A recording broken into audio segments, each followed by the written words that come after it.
Hey, it's Pastor Josh. Welcome to Truth Tuesday, where we talk about truth, the actuality, the state of the matter. It's the conformity with fact and reality. It is the real deal. What does it look like? Let's talk about it today on this edition of Truth Tuesday. What is truth? That is the question that Pilate asked Jesus before Jesus was sent to his crucifixion. And I often wonder if Pilate asked the wrong question. I often wonder if he should have asked, who is truth? You know, Jesus had just got done telling him about his kingdom and how Jesus was a king of another kingdom and that wasn't of this world. And so then Pilate asks this question and says, well, what is truth? And it almost seems out of place. And I think sometimes that's how we respond. I don't know about you, but there's a lot of craziness going on, right? There's a lot of untruth happening. There's a lot of what if going on. There's a lot of conspiracy theories. There's a lot of sporadic living. There's a lot of chickens running around with their heads cut off mentality. I don't know if you're familiar with that euphemism, but so we have a lot of that going on. How do we handle all that, right? There's a lot of people walking around saying, what is true? What is true? What is true? What is truth? What is true? And we should be asking the question, who is true? Who is truth? And I often am reminded of the story of Elisha and his servant where, these people had come against Elisha and his servant to capture him or kill him or whatever. And we don't really know because that's really not the point of the story. And then Elisha prays when his servant is freaking out. He prays, which is that's great too. That's a great idea, right? And Elisha prays that his servant's eyes would be open to see what he sees. And so then his servant sees the armies of heaven surrounding the army that had come against them.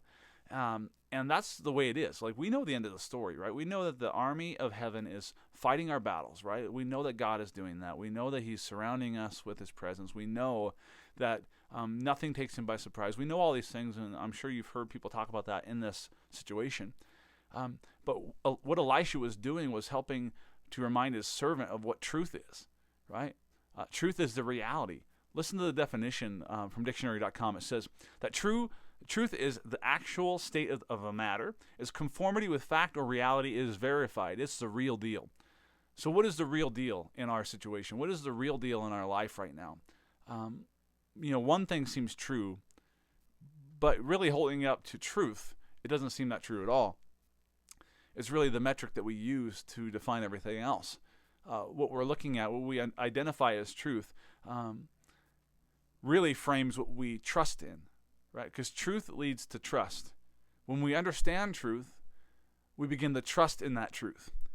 It's a part of a relationship. And so that's why when people lie, right? When somebody lies to you, it breaks trust because they've lied. They've been untrue with you, and therefore it breaks the trust that you have with them. And so truth and trust are so interconnected that when we understand that truth is this, then it gives us an invitation. Truth is always an invitation into trust. So when we understand that Jesus is truth, then it invites us to trust in Jesus and how he sees things, right?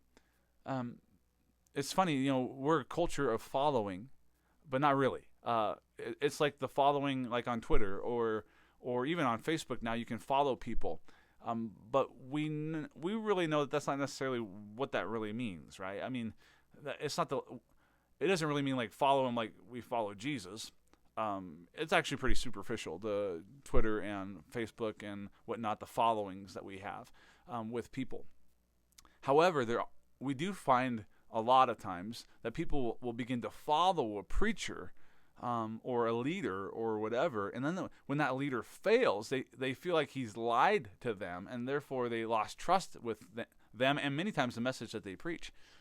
And so that's why we're told not to trust in man, right? Not to trust in chariots or our own weapons or anything like that. It doesn't matter how much ammo you have. It's not going to save you, right? I mean, that's the truth, is that Jesus is the only one we can rely on. He's the only one at the core that we can truly trust and believe that he is truth. I love the story in John chapter 6. The disciples are getting ready to go across to another place. And in verse 16 of chapter 6, it says, when evening came, his disciples went down to the sea, got into a boat, and started across the sea to Capernaum.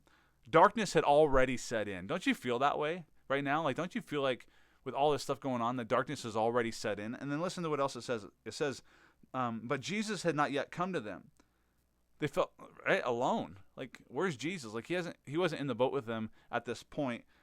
And maybe that's part of it, is that we're trying to recognize where Jesus is in all of this, right?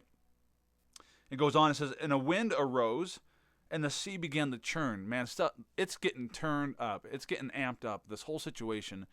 And we feel it. We all feel it. Like, the potential for anxiety, stress, and freaking out is continuing to rise.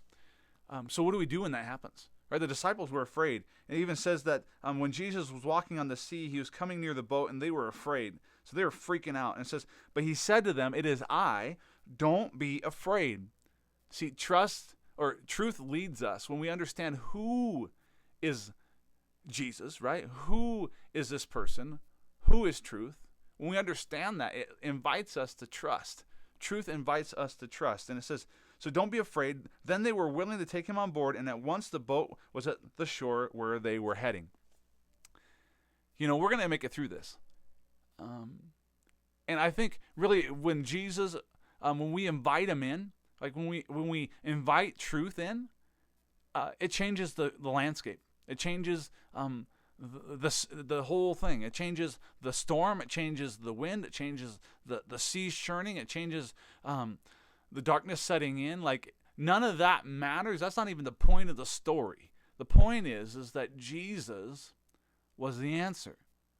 Truth is the answer we're all looking for. And Jesus is that answer. And so I just wanted to remind you of that today. Remember that truth leads us to trust. So whatever you believe is true is ultimately where you'll be invited to trust. And can I just challenge you? Don't let the truth around you be your truth. Don't let that be your truth. The real truth, the only truth. And Jesus said, I am the way, the truth, and the life. And so I encourage you, let your truth be Jesus this week, and recognize that truth is an invitation to trust him more. God bless you today on this Truth Tuesday.